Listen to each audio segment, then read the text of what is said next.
He moved 2 paces down the line and began the same process on the next pump. Redru- Reducing the number of revolutions per minute, Mr. Foster explained.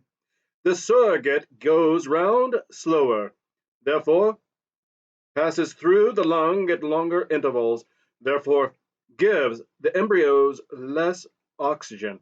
Nothing like oxygen boardage for keeping an embryo below par. Again, he rubbed his hands. But why do you want to keep the embryo below par? Asked an ingenuous student.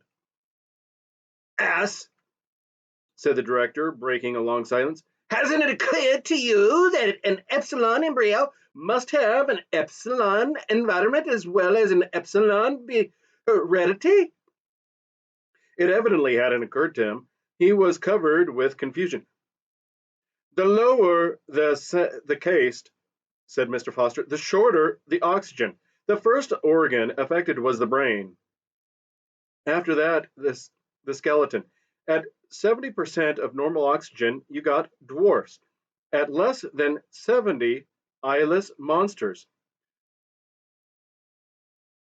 who are no use at all, concluded Mr. Foster. Whereas his voice became confidential and eager. If they could discover a technique for shortening the period of maturation, what a triumph! What a benefaction to society! Consider the horse. They considered it. Mature at 6, the elephant at 10, while at 13 a man is not yet sexually mature and is only full grown at 20. Hence, of course, that fruit of delayed development, the human intelligence. But in epsilons, said Mr. Foster, very justly, we don't need human intelligence. Didn't need and didn't get it. But though the epsilon mind was mature at 10, the epsilon body was not fit to work till 18. Long years of superfluous and wasted immaturity. If the physical development could be speeded up till it was as quick, say, as a cow's, what an enormous saving to the community. Enormous, murmured the students. Mr. Foster's enthusiasm was infectious.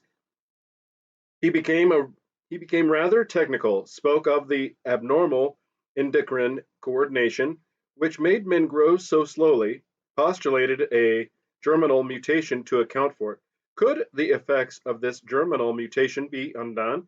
Could the individual epsilon embryo be made a revert by a suitable technique to the normality of dogs and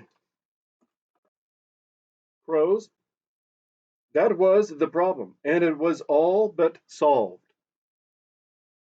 Pilkington at Mombasa had produced individuals who were sexually mature at 4 and full grown at 6.5. A scientific triumph, but socially useless. 6-year-old men and women were too stupid to do even epsilon work, and the process was an all or nothing one. Either you failed to modify at all, or else you modified the whole way. They were still trying to find the ideal compromise between adults of 20 and adults of 6. So far, without success. Mr. Foster sighed and shook his head. Their wanderings through the crimson twilight had brought them to the neighborhood of Metro 170 on Rack 9. From this point onwards, Rack 9 was enclosed, and the bottle performed the remainder of the journey in a kind of tunnel, interrupted here and there by openings 2 or 3 meters wide. Heat conditioning, said Mr. Foster. Hot tunnels alternated with cool tunnels. Coolness was wedded to discomfort in the form of hard x rays. By the time they were decanted, the embryos had a horror of cold. They were predestined to immigrate to the tropics to be miner and acetate silk spinners and steel workers. Later on, their minds would be made to endorse the judgment of their bodies. We condition them to thrive on heat, concluded Mr. Foster. Our colleagues upstairs will teach them to love it. And that, put in the director sententiously. That is the secret of happiness and virtue. Liking what you've got to do. All conditioning aims at that, making people like their inescapable social destiny. In a gap between two tunnels, a nurse was delicately probing with a long, fine syringe into the gelatinous contents of a passing bottle. The students and their guide stood watching her for a few moments in silence. Well, Lenina, Said Mr. Foster, when at last she withdrew the syringe and straightened herself up. The girl turned with a start. One could see that for all the lupus and the purple eyes, she was uncommonly pretty. Henry, Her smile flashed redly at him, a row of coral teeth.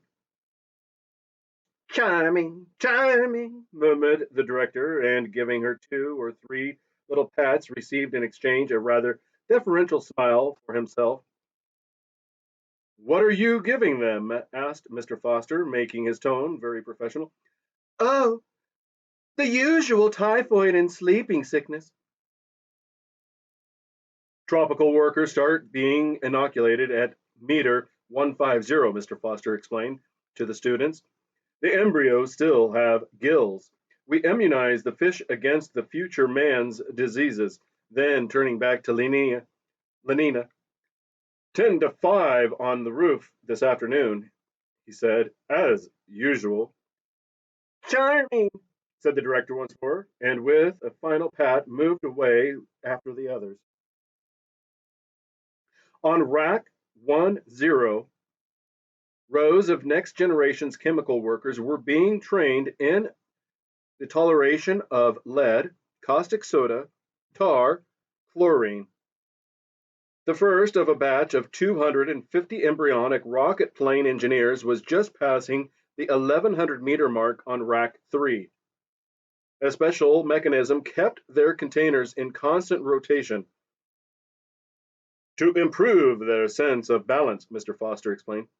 Doing repairs on the outside of a rocket in midair is a ticklish job. We slacken off the circulation when they're right way up, so that they're half starved, and double the flow of surrogate when they're upside down. They learn to associate topsy turvydom with well being. In fact, they're only truly happy when they're standing on their heads. And now, Mr. Foster went on, I'd like to show you some very interesting conditioning for Alpha Plus intellectuals. We have a big batch of them on rack 5, first gallery level. He called on two boys who had started to go down to the ground floor. They're round about meter 900, he explained. You can't really do any useful intellectual conditioning till the fetuses have lost their tails. Follow me. But the director had looked at his watch. 10 to 3, he said. No time for the intellectual embryos, I'm afraid. We must go up to the nurseries before the children have finished their afternoon sleep. Mr. Foster was disappointed. At least one glance at the decanting room, he pleaded. Very well, then. The director smiled indulgently. Just one glance.